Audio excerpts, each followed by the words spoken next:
Ada hal yang terkadang membuat gregetan di dalam bernegara kalau pejabatnya tidak mengenal how the world work atau cara dunia bekerja dan who rule the world atau siapa sesungguhnya yang mengendalikan dunia. Banyak juga gara-gara terlalu memfokuskan ke geopolitik dan geostrategi yang digarapnya dari sisi lain yang berbeda dengan pejabat sekarang, bosman ini dicap sok tahu, kemelinti, kementus di dalam masalah tata kelola bernegara. Ya memang gitu kalau dilihat sekilas. Kalau lebih dalam lagi, ya lebih kemelinti lagi yang namanya bosman ini. Tapi gak apa-apa juga kan. Di sini kita ada baiknya terus menjelaskan. Karena siapapun itu harus terpuasi bahwa si Sontoloyo ini ngomong pakai data atau ada ilmunya apa tidak, atau hanya orang halu yang konstan menceritakan impiannya yang bullshit ini untuk bisa dijalankan. Kita mulai dengan keheranan atas banyak pejabat yang sulit membedakan apa itu penaklukan dan penjajahan. Dunia ini bergeser, Bung. Dulu penjajahan, sekarang penaklukan. Terlihat beda, namun esensinya sama. Yang menggeser dunia itu siapa? Yaitu siapa saja yang mau rule, yang mau mengatur dunia atau yang sedang mengatur dunia. Ingat kata kuncinya, rule atau mengatur. Kalau Indonesia mau rule the world, maka buat aturan, bukan ikuti aturan.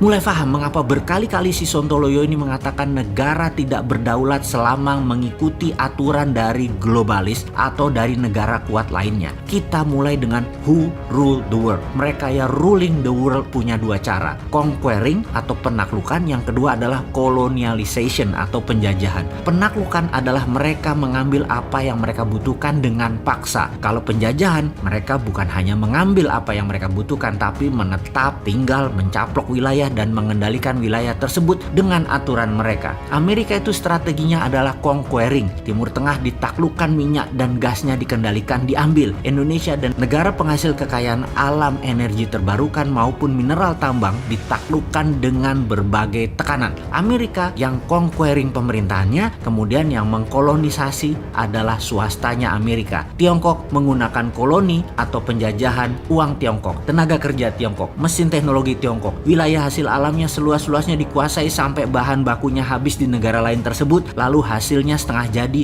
produknya tadi diambil balik ke Tiongkok lagi. Tiongkok yang conquering pemerintahnya, yang mengkoloninya BUMN Tiongkok. Kelebihan Tiongkok adalah karena basisnya negaranya adalah komunis, dan komunis itu punya ciri yang sama dimanapun komunis berkuasa. Kuat sekali propagandanya dan kuat sekali mengendalikan informasinya, baik yang masuk ke Tiongkok ataupun yang keluar dari Tiongkok. Semua didesain, semua diorkestrakan. Semua cerita yang keluar dari Tiongkok, semuanya Tiongkok itu bagus, Tiongkok itu keren, terorkestra rapih. Halaman depan Tiongkok, fasad bernegaranya, mukanya Tiongkok, halaman depannya, apapun dari Tiongkok itu bagus. Itulah propaganda dengan mengendalikan media serta informasi. Ini kalau di Tiongkok, hal seperti ini propaganda itu masuk di Kementerian Pertahanan, masuk di DOD-nya, Department of Defense.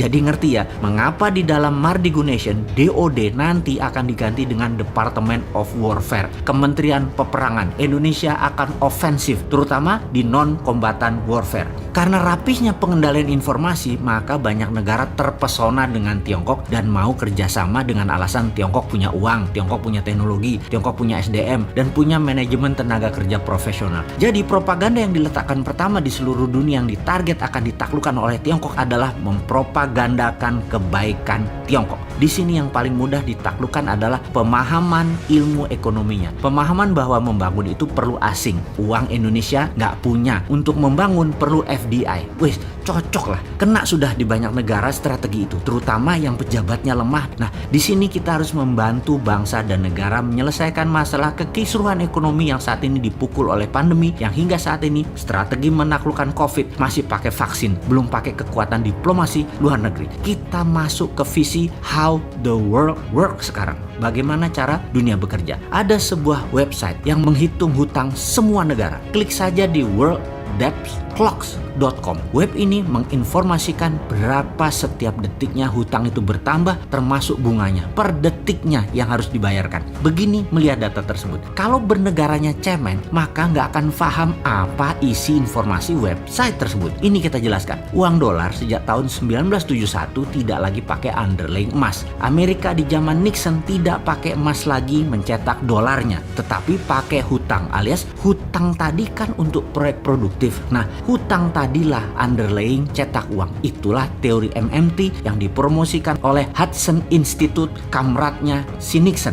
Jadi dalam website worlddebtclocks.com terdapat angka, dan sebanyak itulah uang dolar dicetak oleh Amerika yang menghutang tidak hanya negara tapi swasta Amerika, juga negara Amerika juga ikut ngutang. Ingat, hutang Amerika itu besar tapi hutangnya dalam dolar juga, dalam mata uangnya juga, duit mereka sendiri. Jadi ya dicetak langsung ya langsung lunas, tapi mereka tidak lunasi biar membengkak untuk bisa cetak uang lagi. Selama peminjamnya kan harus ada hal yang produktif. Selama uang dicetak untuk hal produktif, uang itu muter berlapis-lapis. Itulah yang tidak akan membuat dolar inflasi. Jadi kata inflasi juga kata defisit sebagai penganut MMT itu hanya mitos, itu hanya propaganda. Dengan cerita singkat ini mudah-mudahan paham maksud dan tujuannya ya. Pertanyaannya, berani nggak tidak mengikuti globalis, dan berani nggak tidak mengikuti negara pengatur dunia? Berani nggak independen? Berani nggak nyetak uang sendiri? Berani nggak ngelawan itu semua?